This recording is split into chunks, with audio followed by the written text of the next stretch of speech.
নমস্কার, রিমস রসুয়ে সবাইকে স্বাগত জানাই। আজকের রেসিপি রাগির আটা দিয়ে মেথি পরোটা। রাগির মধ্যে গ্লুটেন নেই, তাই যাদের গ্লুটেনে অ্যালার্জি আছে তারা রাগির পরোটা রুটি বানিয়ে খেতে পারেন। তো এটা বানানোর জন্য প্রথমে গ্যাসে কড়াই বসিয়ে তাতে 3 কাপ জল দিয়ে দেব।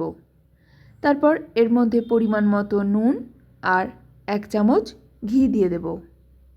ঘিয়ের জায়গায় আপনারা তেলও দিতে পারেন।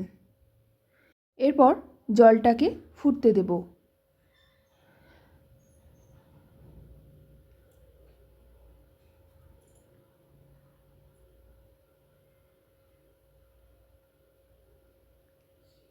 জল ফুটে উঠেছে, এবার গ্যাসের ফ্লেমটাকে কমিয়ে দেব।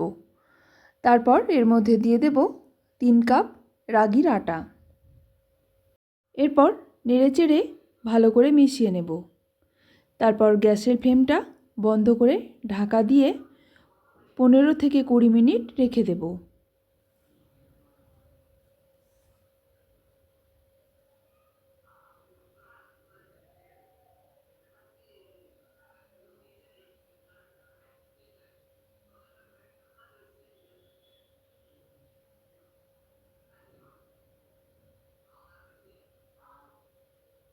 কুড়ি মিনিট পর ঢাকনা খুলে এটাকে একটা থালার মধ্যে নামিয়ে নেব। তারপর হাফ চা চামচ হলুদ গুঁড়ো, 1/4 চা চামচ হিং, হাফ চা চামচ জিরে গুঁড়ো, 2 চা চামচ সাদা তিল, হাফ চা চামচ জোয়ান, 1 চা চামচ আদা বাটা, 1 চা চামচ রসুন বাটা, কাঁচা লঙ্কা আর ধনে পাতা কুচি, আর সবশেষে মেথির শাক কুচি। আমি এখানে 250 গ্রাম মতো মেথি শাক কুচি নিয়েছি। এরপর এটাকে খুব ভালোভাবে মাখিয়ে নেব।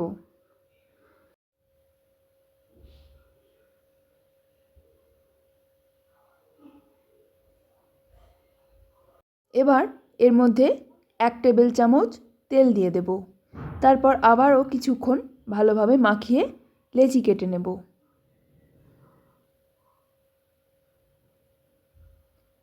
আমি এখানে লেচি কেটে নিয়েছি। এবার একে একে পরোটাগুলো বেলে নেব। আমি অল্প আটা দিয়ে দিলাম। এরপর আস্তে আস্তে বেলে নেব। এই পরোটার ধারগুলো একদম প্লেন হয় না, একটু উস্কো খুস্কো হয়। তাই যদি আপনারা গোলভাবে বানাতে চান, কোনো বাটি বা প্লেট দিয়ে চেপে ধারগুলো বাদ দিয়ে দিতে পারেন।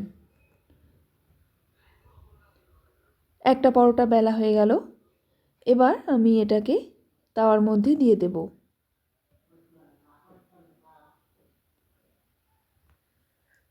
তারপর এমনি যেমন পরোটা ভাজে, 2 পিঠ আগে ভালোভাবে সেঁকে নেব। তারপর তেল অথবা ঘি ব্রাশ করে ভেজে নেব। রাগিতে প্রচুর পরিমাণে ক্যালসিয়াম আর আয়রন আছে। এটা হজমেও সাহায্য করে।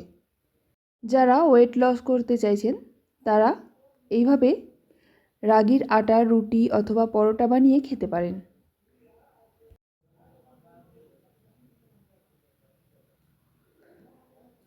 একটা পরোটা হয়ে গেল। এবার বাকি পরোটাগুলো একই রকমভাবে ভেজে নেব। রাগির আটা দিয়ে মেথি পরোটা তৈরি। আপনারা ওইভাবে বাড়িতে বানিয়ে ফেলতে পারেন। দেখুন পরোটাগুলো কতটা নরম তৈরি হয়েছে। রেসিপিটা যদি ভালো লেগে থাকে তাহলে প্লিজ একটা লাইক, শেয়ার আর আমার চ্যানেলটা সাবস্ক্রাইব করে দেবেন। ধন্যবাদ।